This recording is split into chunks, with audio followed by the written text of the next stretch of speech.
नमस्कार प्यारे विद्यार्थियों, स्वागत है आपका प्रिया एकेडमी पे। तो हम पढ़ रहे थे प्रश्नावली 3.2 दो चर वाले रैखिक समीकरण। प्रश्नावली 3.2 का फर्स्ट क्वेश्चन कर दिया था हमने। आज हम करेंगे दूसरा क्वेश्चन। तो हमने 3.2 के बारे में बेसिक जानकारी दे दी थी कि कैसे दो चर वाले रैखिक समीकरण को युग्म बनाते हैं। अगर लिखा हुआ हो लिखित रूप में तो किस टाइप से युग्म बनते हैं, फिर उनके जो चर के गुणांक हैं उसके अनुपातों से तीन स्थितियां बनती हैं। वो जो ग्राफ पर निरूपित करते हैं रेखा को, तब तीनों स्थितियों को हमने पढ़ा था।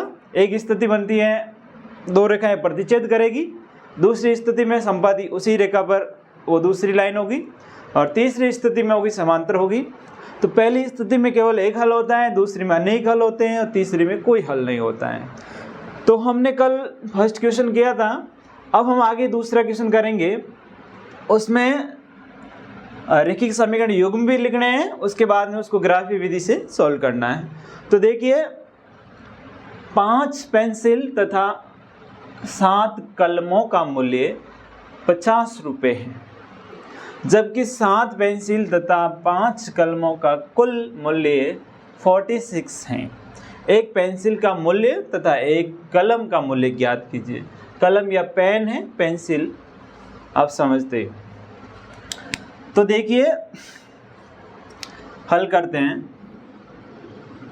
यहाँ दो स्थितियां दे रखी है। पहली स्थिति में दे रखा है 5 पेंसिल तथा 7 कलमों का मूल्य 50 रुपये। तो देखिए, हम मान लेंगे कि एक पेंसिल का मूल्य, एक पेंसिल का मूल्य क्या मान लेते हैं, x रुपीज मान लेते हैं। एक पेंसिल का मूल्य बराबर x रुपीज, तथा एक कलम पेन का मूल्य है, क्या मान लेंगे, y रुपीज। ये हम पहले मानेंगे x और y। अब हम पहली स्थिति में रैखिक समीकरण बनाने की कोशिश करेंगे। तो यहाँ पे देखो, रैखिक समीकरण बनाते हैं दो चर वाला। तो दो चर हमारे पास x और y है। तो पहली स्थिति में क्या बोल रहा है, 5 पेंसिल तथा 7 कलमों का मूल्य 50 रुपये है। तो देखो, एक पेंसिल का मूल्य हमारे पास कितना है, x रुपये। तो 5 पेंसिल का मूल्य कितना हो जाएगा, 5 × x हो जाएगा, मतलब हम उसका मल्टीप्लाई करेंगे। तो 5 पेंसिलों का मूल्य कितना हो जाएगा, 5x। इसके बाद में क्या दे रखा है, 7 कलमों का मूल्य। तो एक कलम का मूल्य y रुपीज है, तो 7 कलम का क्या हो जाएगा, 7 × y हो जाएगा। इन दोनों को जोड़ेंगे, इन दोनों का योग मतलब कुल मूल्य हमारे पास कितना है, 50। तो ये पहला इक्वेशन आ जाएगा। दूसरी स्थिति में ये कह रहा है, जबकि 7 पेंसिल, तो एक पेंसिल का मूल्य x है, तो 7 पेंसिल हो जाएगी, तथा 5 कलमों का मूल्य, एक कलम का मूल्य y है, तो 5 कलम का मूल्य कितना हो जाएगा, 5y हो जाएगा। ये कितना है, 46। तो यहाँ पे दो स्थितियाँ दे रखी हैं, दोनों का ही हम रैखिक समीकरण युग्म में इस टाइप से बन जाएगा। अब उसको ग्राफीय विधि से, तो इसका बहुत आसानी से समीकरण बन गया। सीधा ही दे रखा है अपन को 5 और 7, 5 7 से ये इनका एक रैखिक समीकरण बना दिया। उसके बाद वापस दूसरी स्थिति में 5 पेंसिल तथा 7 पेंसिल तथा 5 कलमों का मूल्य, उससे दूसरा रैखिक समीकरण बन जाएगा। ये दो रैखिक समीकरण बन गए, एक पेयर बन गया। अब देखिए, आगे बढ़ते हैं, उसको सरल करते हैं। समीकरण 1 से हम क्या करेंगे, इसके बाद में रैखिक समीकरण युग्म बना दिया। अब हम ग्राफीय विधि से सरल करेंगे। तो यहाँ पे हम टेबल बना लेंगे, ये x की वैल्यू, ये y की वैल्यू, और यहाँ भी एक टेबल बना लें। मिनिमम दो पॉइंट चाहिए अपन को। आप 3 भी निकाल सकते हैं, परीक्षा में आप 2 भी निकालोगे, 2 पॉइंट मिल जाएगा। फिर दोनों रेखाएं अपन खींचेंगे तो जहाँ प्रतिच्छेदी होगी तो आप मिला लेना, जहाँ आगे हो तो आगे पीछे करके संपाती होगी तो भी पता चल जाएगा और समांतर होगी तो भी इस रैखिक समीकरण से पता चल जाएगा। तो समीकरण 1 को सरल करते हैं। तो समीकरण 1 क्या है, 5x + 7y = 50। तो इधर 5x है, 7y को पक्षांतरण करते हैं तो 5x = 50 - 7y हो जाएगा। अब यहाँ सिर्फ x की वैल्यू रखते हैं तो 50 - 7y अपॉन में क्या हो जाएगा, 5 हो जाएगा। यहाँ पे तो क्या हो रहा है ना, गुणा हो रहा था, इस साइड में जाएगा तो क्या हो जाएगा, भाग हो जाएगा। ये हमने समीकरण 1 था उसको सरल रूप में किया है, क्योंकि हमें x की वैल्यू चाहिएगी, फिर उसके बाद में y की वैल्यू चाहिए। तो यहाँ पे हम x की वैल्यू रखेंगे, y की वैल्यू रखेंगे और x की वैल्यू निकालेंगे। तो हमें देखो इतना बड़ा समीकरण प्राप्त हो गया जिसमें गुणा भी करना है, उसके बाद में घटाना भी है, घटाने के बाद में भाग भी देना है। तो देखो ऐसे समीकरण होते हैं, थोड़ा उसमें अपन माइंड लगाते हैं। जैसे भाग किसका देना है, 5 का देना है। तो यहाँ पे जो हम ग्राफ बनाएंगे, उस ग्राफ को निरूपित करने के लिए ये जो खाने होते हैं उसका पैमाना लेते हैं, तब जो ये संख्याएं मतलब पूर्णांक में आ जाए ना, जैसे 1, 2, 5 तो आसानी रहती है। नहीं तो क्या, जैसे ये 1 है, जैसे 1.1 है, 2 है, निरूपित करते हैं, तब थोड़ा इक्वेशन सॉल्व करते तो भी डिफिकल्ट हो जाता है, और यहाँ निरूपित करने में भी थोड़ी समस्याएं होती हैं। बाकी क्वेश्चन के अकॉर्डिंग सब चलना पड़ता है। तो इस क्वेश्चन में क्या कह रहा है, देखो जो ये सरल किया तो x की वैल्यू यहाँ पे 5 है, तो हमको पता है 5 का भाग देना है। तो हमें ऊपर कैसी संख्या लेके y का मान कि ये जो ऊपर वाली संख्या पूरी है जो 5 का भाजक आ जाए। तो हमें पता है जब हम भाजकता का नियम पढ़ते हैं, जब किसी भी संख्या में 5 का भाग देना होता है तो उसका क्या नियम है, जैसे 5 का भाग कब जाता है, जब कोई भी संख्या हो उसके इकाई का अंक या तो 0 हो या फिर 5 हो, उसी संख्या में 5 का पूरा भाग जाएगा। तो 5 का पूरा भाग जाने के लिए क्या होना जरूरी है, उसके इकाई का अंक 5 या फिर 0 होने चाहिए, तभी मतलब पूरा जाता है। बाकी संख्या भाग जाता है पर पूरा नहीं जाता है। तो देखिए यहाँ पे देखो ये 50 है, यहाँ पे क्या मान रखें कि ये 5 आ जाए, तो पहले हम क्या रख लेते हैं, पहले 0 रख लेते हैं। तो यदि y = 0, 0 से क्या होगा, देखो 0 से ये वैल्यू 0 हो जाएगी, फिर 5 का भाग आसानी से चला जाएगा। तो देखो यदि y की वैल्यू 0 रखा तो x = 50 - 7 × 0/5। तो आपको पता है 7 का 0 से गुणा करेंगे तो 0 हो जाएगा। तो 50 में से 0 गया तो कितना रहे, 50/5। तो उत्तर कितने आ जाएंगे, 50 में 5 का भाग देंगे तो क्या हो जाएगा, 10 आ जाएंगे। तो यहाँ पे y का मान कितना रखा था, 0। तो x की वैल्यू कितनी आई, 10, यहाँ पे लिख लेते हैं। अब क्या करते हैं, जैसे मान लीजिए यहाँ पे मैं 1 रखूँ, तो 1 रखूँगा तो 7 एकम 7 हो जाएगा, फिर 50 में से 7 घटाएंगे तो कितना आएंगे, 43 आएगा। 43 आएगा तो 4 और 3 का एक ये जो 43 में जो फर्स्ट डिजिट है, इकाई का अंक है, वो कितना है, 3 है। 3 में 5 का भाग जाता नहीं, तो अपन जैसे ऐसे अनुमान लगाते 5 का भाग कब जाएगा, तो ये भी 5 का, यहाँ अगर y का मान सीधे ही 5 रखे तो 7 × 5 कितने होते हैं, 7 पंजे 35 होते हैं। फिर 35 का भाग देंगे 50 में, अरे 35 जो 50 में से घटाएंगे फिर उसमें 5 का भाग दे देंगे। तो देखिए यदि y = 5 रखें, कितना रखें, 5, तो देखो x की वैल्यू कितनी आती है, x इस इक्वेशन बनाएं, ये 50 का 50 - 7 × 5/5। ये 5 क्यों रखा, क्योंकि नीचे 5 है इसलिए भाजकता में आसानी होगी, इसलिए हम 5 रख रहे हैं। ये 50 7 × 5 7 पंजे 35/5। 50 में से 35 गए, कितना रहे, 15 रहे, /3। 15 में 5/5, 15 में 5 का भाग दिया तो कितनी बार गया, 3 बार। तो x की वैल्यू हमने कितने रखी थी, y की वैल्यू कितनी रखी थी, 5। तो x की वैल्यू कितनी आई हमारे पास, 3। 2 पॉइंट खूब है अपने ग्राफ पर निरूपित करने के लिए। आप 3 भी कर सकते हैं, 5 की जगह अगर हम यहाँ 10 रख के लेके देखेंगे तो ये 10 × 7 कितना हो जाएगा, 70 हो जाएगा। 70 का 50 में से घटाएंगे 70 को तो -20 का आएगा, फिर उसमें 5 का भाग देंगे तो 4 आ जाएगा, -4 आ जाएंगे। तो ये खूब है 2 पॉइंट। उसके बाद हम दूसरा इक्वेशन सॉल्व करते हैं, फिर उसमें x और y की वैल्यू लिखते हैं। तो मैं यहाँ हटा देता हूँ, फिर वहाँ ग्राफ बनाएंगे। तो ये समझ में आ गया होगा। नेक्स्ट दूसरे समीकरण को हल करते हैं, फिर उससे x और y की वैल्यू निकालते हैं, उसकी टेबल बना के हम ग्राफ पे निरूपित करेंगे। देखो दूसरा इक्वेशन क्या बोल रहा है, 7x + 5y = 46। अब देखिए इधर x को पक्षांतरण करते हैं, ये y को पक्षांतरण करते हैं तो क्या हो जाएगा, 7x = 46 - 5y। अब 7 को भी पक्षांतरण करेंगे, उधर जाएगा तो क्या हो जाएगा, 46 - 5y/7। अब हमें पता है कि भाग किसका देना है, 7 का देना है।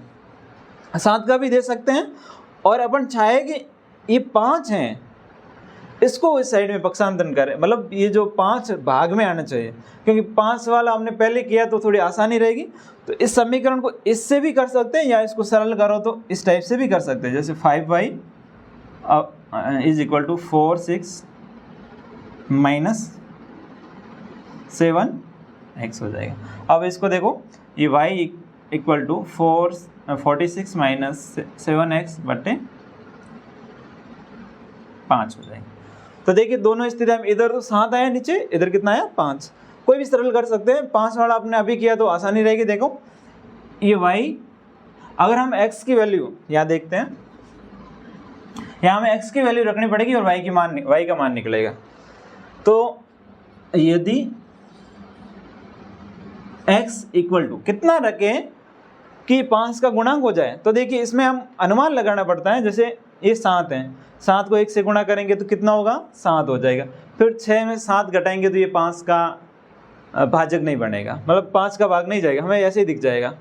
फिर उसके बाद में हम जैसे मान लीजिए ये 7 को 2 बार गुणा करें, 7 एकम 7 × 14, तो 14 में भी नहीं जा रहा है, 3 बार करें तो 7 या 21। अब आपको पता है 21 है, यहाँ पे ये 6 हैं, तो 6 में से 1 जाएगा तो 5 बनेगा। इसका मतलब इसका जो फर्स्ट अंक डिजिट है वो 5 आ जाएगा। तो देखिए x का मान अगर 3 रखें, x का मान 3 रखा, 0 क्यों नहीं रखा हमने, 0 रखते तो 46 हो जाता, फिर इसमें पूरा भाग नहीं जाता। तो x की वैल्यू यदि 3 है तो देखो y की वैल्यू कितनी आ जाएगी, y = 46 - 7 × 3/5। तो 46 - 3 × 6, 7 का 3 से गुणा करेंगे, 7 एकम 7, 7 दूनी 14, 7 या 21 हो जाएंगे। तो ये 21 कर लेंगे बटे 5, 46 - 21, तो ये 46 में से 21 जाएगा तो 6 में से 1 गया तो कितना रह गया, 5 रह गया। और ये 4 था, 4 - 2 कितना हो जाएगा, 2/5। तो 25 में 5 का भाग देंगे तो कितना आ जाएगा, 25 / 5 = 5 हो जाएगा। तो हमने x की वैल्यू कितनी रखी थी, 3। तो y की वैल्यू कितनी आई, 5। कितनी आई, 5। अब हम और देखते हैं नेक्स्ट। यहाँ पे हमने 3 रख के देख लिया। अब क्या देखते हैं, 4 रखते तो 7 × 4 28 होते हैं, 28 में भी नहीं जाता है, तो सीधे सीधे कितना रखेंगे। ऐसे देखो ये जो संख्या है इसमें से घटाने पर 5 आना चाहिए, तो 7 × 7 = 49 हो जाएंगे। 49 में देखो कितने आते हैं, तो भी 49 में से 6 जाएंगे तो भी देखो कम रहेंगे, 6 रहेगा गुणांक। तो कितना रखते हैं, 8 रख लेते हैं। 8 रखने पर क्या होगा, देखो x की वैल्यू 8 रखते हैं तो 8 × 7 = 56 हो जाएगा। हमें पता है उसका जो 56 है, 56 का 6 होता है, इकाई का अंक यहाँ भी 6, 6 में से 6 जाएगा 0 हो जाएगा, तो 0 में 5 का भाग जाएगा। तो हम रखते हैं x की वैल्यू 8 रखते हैं। तो y की वैल्यू कितनी आती है, y = 46 - 7 का ये 46, हाँ इसमें रख रहे हैं। तो 46 का 46 माइनस 7 इंटू 8 अपॉन 5, तो 46 का 46 माइनस 7 इंटू 8, 8 सत्ते 56 हो जाएगा। और नीचे किसका भाग देना है? 5 का। 46 में से फिर 56 जाएगा तो कितना रह जाएगा? माइनस के 10 रह जाएगा, और माइनस के 10 में 5 से डिवाइड कर लेंगे, तो -10 डिवाइड बाई 5 कितना हो जाएगा? माइनस के 2 हो जाएंगे। तो देखो हमने x की वैल्यू कितनी रखी थी? 8, तो y की वैल्यू कितनी आई? -2 आई। ये इस इक्वेशन में रखी थी। अगर ये इक्वेशन होता तो कैसे होता? देखो ये x की वैल्यू, हम क्या करते हैं, देखो y की वैल्यू अगर यहाँ 5 रखते हैं, यहाँ 5 रखते, तो देखो ये मैं समझा रहा हूँ आपको, जैसे ये x है, अगर y की वैल्यू जैसे यहाँ पे 5 है, यहाँ x की वैल्यू रखी थी और y की वैल्यू 5 आई थी, यहाँ पे अगर y की वैल्यू अपन कितने रखे? 5 रखे, तो 4 6 माइनस 5 इंटू 5 और भाग किसका देना है? 7 का देना है। तो देखो 4 6 माइनस 5 इंटू 5 कितने होते हैं? 5 5 जा 25 हो जाएगा अपॉन 7, तो 46 में से 25 गए, तो यहाँ पे 1 आ जाएगा, यहाँ पे 2 आ जाएगा, और ये हो जाएगा 21 हो जाएगा। 21 में 7 का भाग कितनी बार जाता है? 3 टाइम जाएगा। तो ये देखो x की वैल्यू हमने कितने रखी है? 5 रखी, और y की वैल्यू 5 रखी, तो x की वैल्यू कितनी आई? 3। तो ये इक्वेशन भी हम सॉल्यूशन कर सकते हैं और ये इक्वेशन भी सॉल्यूशन करते हैं। हमें 5 का जो भाजकता का नियम है वो आसानी से याद होता है। 7 का भी देखो 7 का भी कर सकते हैं, पर 5 का हमें सिर्फ 2 ही चीज़ें याद रखनी है, 0 या 5, तो आसानी हो जाती है, इसलिए हमने 5 का किया। तो ये 2 बिंदु आ गए अपने पास, एक्स वाई जो पहला इक्वेशन था उसकी वैल्यू आ गई, और ये दूसरे इक्वेशन के भी मान आ गए। इन दोनों को हम ग्राफ पर निरूपित करेंगे, फिर उसके मान निकालेंगे। तो यहाँ पे ग्राफ बना लेते हैं, क्या बन जाएगा ना, 10 है तो बन जाएगा। मैक्सिमम वैल्यू 10 है y की, इधर जो ये एक्सिस है x एक्सिस है, ये y एक्सिस है, या x लिख लेते हैं, यहाँ पे y लिख लेते हैं। तो देखो हमने बताया था कि x अक्ष पर जो ये x अक्ष है उसकी अधिकतम वैल्यू देखनी है पहले। तो यहाँ पे अधिकतम वैल्यू कितनी है? 10 है। तो यहाँ पे जो एक खाना है वो 10 बनाओ, या फिर ऐसा भी कर सकते हो जो 1 सेंटीमीटर बराबर 2 लिख सकते हो। जैसे यहाँ पे खाने 5 बना लो, 1 2 3 4 और 5, जो पैमाना होता है ना उसमें 1 सेंटीमीटर का वो खाना होता है, उस खाने को क्या लिख लेते हैं? एक खाना इक्वल टू 2 संख्या लिख लेते हैं, 2 4 6 8 10 हो जाएगा। इसी टाइप से ऊपर भी ऐसे ही कर सकते हैं, पर ऊपर अधिकतम जो मैक्सिमम वैल्यू कितनी है? 5 है, और y की वैल्यू नेगेटिव में भी है, तो नीचे भी संख्या लिखनी है। ऊपर वाला जो पैमाना है y अक्ष वाला वो 1 ही ले लेते, 1 2 3 4 और 5। नीचे भी ऐसे ही करते हैं, 1 2 3, 2 ही है तो 2 3 तक कर देते हैं, ये माइनस में है। अब देखिए पहली जो समीकरण बना था उसको यहाँ पे दर्शाते हैं। तो x की वैल्यू कितनी है? 10 है, तो 10 कहाँ है? ये पैमाना ले लिया, ये 10 है, तो y की वैल्यू कितनी आ रही है? 0 आ रही है। तो पहला जो बिंदु मिल रहा है अपन को यहीं पर मिल रहा है, y ऊपर है नहीं, 0 है। दूसरा बिंदु क्या मिल रहा है? x की वैल्यू 5 है, तो 5 कब होगी? जैसे ये 2 हो, ये 4, ये 6 है, तो 4 और 6 के बीच में 5 नहीं, y की वैल्यू x की वैल्यू कितनी है? 3 है, सॉरी, तो 3 कहाँ होंगे? ये 2 और 4 के बीच में होगा, तो यहाँ पे ये जो पॉइंट है ये 3 हो जाएगा। तो y की वैल्यू कितनी है? 5 है, तो ये बिंदु फिर यहाँ 5 से मिला लेंगे, तो ये कहाँ पर आएगा? यहाँ आ जाएगा। तो पहला बिंदु वो था, दूसरा ये, इन दोनों को स्केल से मिला लेंगे वहाँ पे, ये पहली रेखा हो जाएगी। अब 3 रेखाएं भी 3 बिंदु भी निकाल सकते हैं, 2 बिंदु से ये रेखाएं मिल जाएगी। अब दूसरी जो इक्वेशन है, दूसरा रेखी समीकरण था, उसकी जो रेखा खींचते हैं, तो देखिए x की वैल्यू कितनी है? 3 है, तो ये 3 सेम यही है, 5 यही है, 3 5 ये भी आ रहा है, 3 5 ये, तो ये दूसरी इक्वेशन का फर्स्ट जो पॉइंट आ रहा है यहीं पे आ रहा है। दूसरा क्या है? x की वैल्यू 8 है, ये 8, और y की वैल्यू कितनी है? -2, तो 1 और 2, यहाँ पे ये 1 और 2 यहाँ पे आ रही हैं, ये x की वैल्यू 8 है और y की वैल्यू 2 कहाँ आएगी, यहाँ आएगी। अब इसको यहाँ मिलाएंगे, ऐसे मिलेगी ये।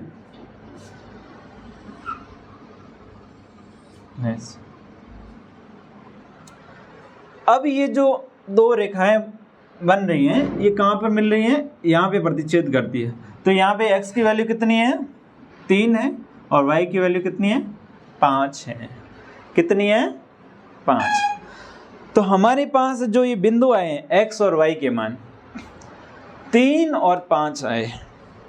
तो हमने x का मान, ये जो x जो लिखा था ये किसका मान था, पेंसिल का मूल्य है।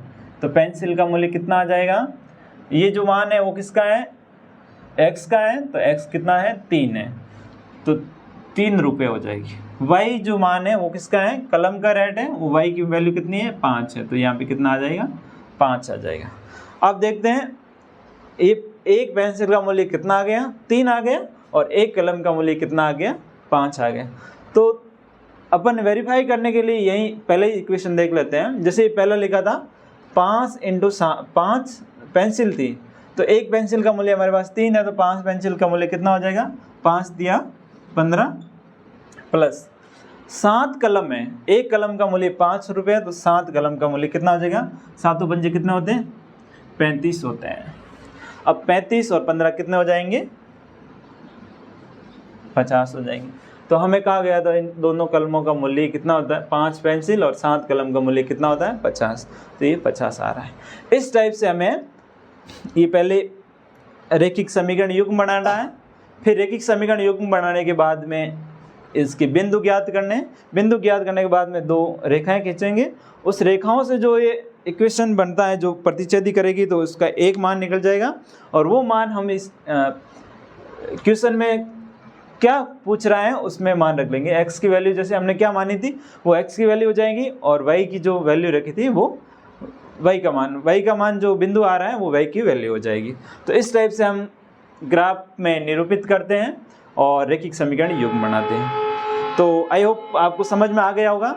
नेक्स्ट हम आगे जो पढ़ेंगे वो नेक्स्ट क्लास में मिलेंगे। तब तक के लिए सबको थैंक यू, और पढ़ते रहिए, मस्त रहिए। धन्यवाद।